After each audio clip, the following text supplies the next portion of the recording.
Good evening. You don't know me, but I know you. I'm Asheling, but for the time being, just call me Traveler. I welcome you not only into my home and presence, but into the world of Thyrasylo. Join me as I guide you through it. Thyrasylo is a 5th edition Dungeons & Dragons setting that is made to be played online using a virtual tabletop such as Roll20. This world is home to many mystical creatures, fantastic civilizations, and arcane magics beyond your wildest dreams. Today, we'll be focusing on the facets of reality most well known to me: might and magic, swords and sorcery, warriors and warlocks.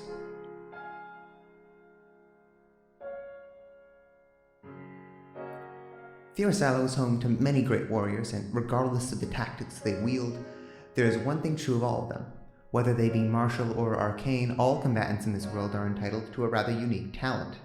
Before taking action in combat, heroes in Thyrasylo have a brief opportunity to gain insight into the abilities of their foes. The extra planners call this talent the martial check. Martial checks are quite similar to other skills one might be proficient in, like their perception or their athletics. We found that martial checks vary from person to person. Some use their intelligence of existing fighting styles and tactics, whereas others glean from observation using their wisdom to connect the dots. Some warriors have trained themselves in this technique, allowing them to be fully proficient in martial as they would be in any other skill. Others still substitute the traditional martial check for one of their other skills. For example, a wizard might not be proficient in martial, but can use their knowledge of arcana instead, provided that arcana is relevant to their foe. So it might do good against another caster, but probably won't get them anywhere if they're going up against a raging barbarian. Another phenomena that occurs in Thyrasylo is an event called a clash. A clash can occur for many reasons. Typically, the trigger for a clash will be different for each foe one might go up against. But regardless of the trigger, clashes are potentially the most decisive actions in combat. Whenever a clash occurs, the whole world seems to fade away apart from the clash's participants, who make all-out attacks against each other. Clashes act on degrees of success, meaning they are non-binary in their outcome. Depending on how much one combatant beats out the other, the damage could be anywhere from minor injury to the loss of a limb, or even a life. On to magic. Like in most realities, magic is only possible with the existence of the weave. The weave is a sentient force of existence. It exists all around us, and our ability to channel it, to manipulate it, to otherwise alter it for our own benefit is what grants mortals the ability to cast spells. Every type of spellcaster interacts with the weave in their own unique way. A wizard gently pushes and prods at the weave. It's their study of the way that the weave works as a magical force that allows them to cast spells. Their intelligence alone fuels their magical capabilities. A sorcerer's magic comes from within, whether it be by their bloodline, a divine gift, or something else entirely. Their very being is inherently magical.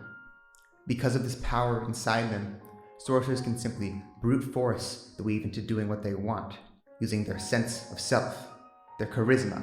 That is what fuels their spellcasting as they pressure the weave by exertion of their own personality upon the ever-present force of the universe. Bards are an interesting case, as they do not have power from within, nor do they gain it from any sort of outside force. A bard specializes in studies not of the arcane nature of the weave, but rather in its sentience. Bards seek to appease the weave, primarily through performance, and in doing so can charm the weave into performing feats of magic for them. Because of this focus on forming a relationship with the weave, bards rely on their charisma to get things done. Artificers are often called casters, and in some ways are very similar. But for the most part, artificers do not interact with the weave.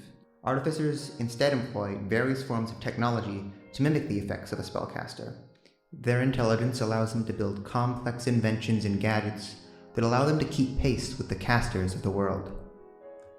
Druids and rangers are also strange cases, as they do not technically interfere with the arcane, rather they appease nature itself. Much like the weave, nature too is a sentient force of existence. This is going to be a bit difficult to explain, but bear with me. Nature and the weave coexist with each other, and as such are sort of like friends. Because of this, druids and rangers can interact with the weave indirectly through their connection to nature. Druids devote themselves to becoming one with nature, and through their devotion gain the wisdom needed to channel this type of magic. Rangers are different. Nature sees them as a sort of guardian, as all types of rangers help to balance the world's ecosystems or otherwise defend that which is natural. Nature expects the ranger to have the wisdom to remain vigilant of threats to the natural order, and rewards them with a similar type of natural magic to the druid to assist in dealing with these threats. Clerics are what are called divine casters. Their power comes from their relationship with their deity. The gods have a sort of authority over the weave, and as such, having the wisdom to be in tune with their god is what grants a cleric their magical abilities. Sometimes clerics don't interact with the weave at all, and instead use power directly granted to them by their god. Paladins, contrary to popular belief, don't necessarily gain their power from a god, but rather from their conviction. While most paladins gain conviction from an oath to a god specifically, there is no reason a god has to be involved. Like sorcerers, paladins use the exertion of their personality, their charisma, to brute force the weave into complying to their demands. Unlike sorcerers, paladins aren't necessarily magical in nature, which means they have to do a lot more to get that casting done. An oath is a way for a paladin to center themselves. By devoting their life to upholding the values of an oath, their force of personality naturally becomes more potent, allowing them to channel this form of magic. On the opposite side of the coin to the paladin, warlocks are similar in the sense that they both seek to gain internal power through non-traditional means. Where they differ is how they choose to go about such a task. Warlocks form pacts with powerful beings, otherworldly patrons which bolster their charisma at a cost. A paladin's oath is self-imposed, but the restrictions placed on a warlock are placed upon them by the patron. Some beings are kinder than others, asking only that their warlock perform simple tasks for them. Others, however, may be a bit more sinister. I suppose, in technicality, there is one more type of spellcasting, potentially more sinister than even the warlock. Witches are a rare variety of wizard that are dissatisfied with the restrictions of practiced spellcasting. Similar to a warlock, they seek guidance from elsewhere. In this case, not otherworldly, but just as dark.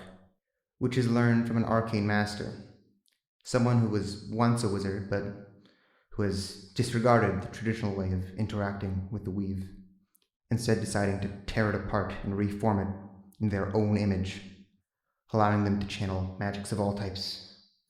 Arcane, natural, divine, all magic bows to the will of the arcane master, and so too will it bow to their protege, their witch.